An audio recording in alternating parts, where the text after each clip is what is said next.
السلام علیکم دوستو، آج میں آپ لوگوں کے لیے موت پہ لکھی گئی ایک کہانی لے کے آیا ہوں جسے سن کر آپ لوگ دنگ رہ جائیں گے، اس لیے اس ویڈیو کو پورا دیکھیے گا۔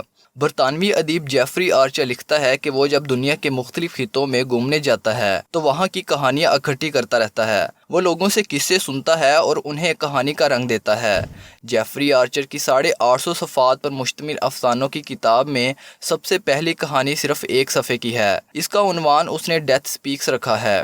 یہ کہانی عربی سے ترجمہ کی گئی ہے۔ آرچر کہتا ہے کہ اس سے بہتر کہانی اب تک کوئی نہیں لکھی گئی۔ کہانی کچھ اس طرح ہے: بغداد میں ایک تاجر رہتا تھا۔ ایک دن اس نے اپنے ملازم کو بازار بھیجا کہ وہ کچھ چیزیں خرید لائے۔ کچھ دیر بعد وہ ملازم واپس لوٹا تو حواس باختہ تھا، خوف سے کانپ رہا تھا۔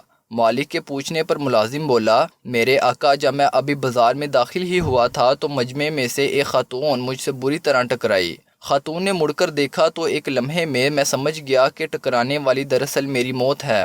نوکر نے اپنی بات جاری رکھتے ہوئے کہا، میرے آقا، اس عورت نے ٹکرانے کے بعد میری طرف دیکھا اور پھر دھمکی آمیز انداز میں اشارے کیے۔ اب آپ مجھے اپنا گھوڑا دے دیں، میں اس شہر سے فوراً فرار ہونا چاہتا ہوں۔ میں موت سے بھاگنا چاہتا ہوں، دور چلا جانا چاہتا ہوں۔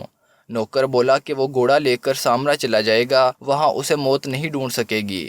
سامرا بغداد سے 125 کلومیٹر کے فاصلے پر ایک عراقی شہر ہے۔ یہ باتیں سن کر مالک نے موت سے خوفزدہ نوکر کو اپنا گھوڑا دے دیا۔ نوکر گھوڑے پر بیٹھا اور اسے جتنا تیزی سے دوڑا سکتا تھا دوڑایا اور شہر سے باہر نکل گیا۔ نوکر کے چلے جانے کے بعد مالک خود بازار گیا۔ اس نے ہجوم میں اسی موت کو کھڑے ہوئے دیکھا۔ مالک سیدھا اس کے پاس گیا اور بولا، اس صبح تم نے میرے نوکر کو کیوں دھمکی آمیز اشارے کیے تھے؟ موت بولی، میں نے تو کوئی دھمکی آمیز اشارے نہیں کیے، دراصل میں تو اسے دیکھ کر حیران رہ گئی تھی کہ وہ بغداد کے بازار میں کیا کر رہا ہے۔ میری تو اس کے ساتھ ملاقات آج رات سامرا میں طے تھی۔ Press the bell icon on the YouTube app and never miss another update.